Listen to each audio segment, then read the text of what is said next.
2025 সালের জানুয়ারি থেকে এ পর্যন্ত রুশ বাহিনীর সঙ্গে যুদ্ধে প্রায় 5 লাখ সেনা হারিয়েছে ইউক্রেন। এ ক্ষতি ইউক্রেন নিকট ভবিষ্যতে পূরণ করতে পারবে এমন সম্ভাবনাও আপাতত নেই।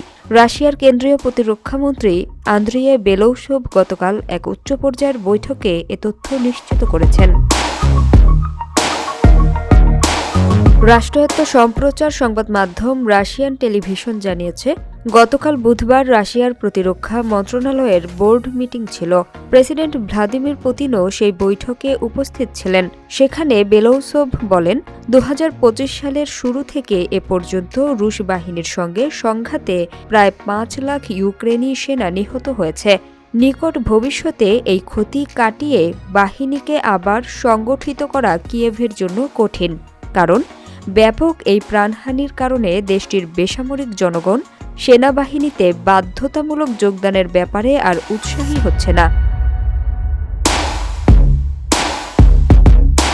বৈঠকে রুশ প্রতিরক্ষামন্ত্রী আরও জানান, বিপুল সংখ্যক সেনা হারানোর পাশাপাশি চলতি বছর 1,03,000-এরও বেশি সমরাস্ত্র ও সামরিক সরঞ্জাম হারিয়েছে। এর মধ্যে 5,500 ট্যাঙ্ক ও সাঁজোয়া যান রয়েছে, যেগুলোর সহায়তা হিসেবে ইউক্রেনকে দিয়েছিল পশ্চিমা বিশ্ব। যুদ্ধের শুরুর দিকে বেসামরিকদের জন্য ইউক্রেনের সেনাবাহিনীতে যোগদানের বয়স ছিল 27 বছর। গত বছর তা 25 করা হয়েছে।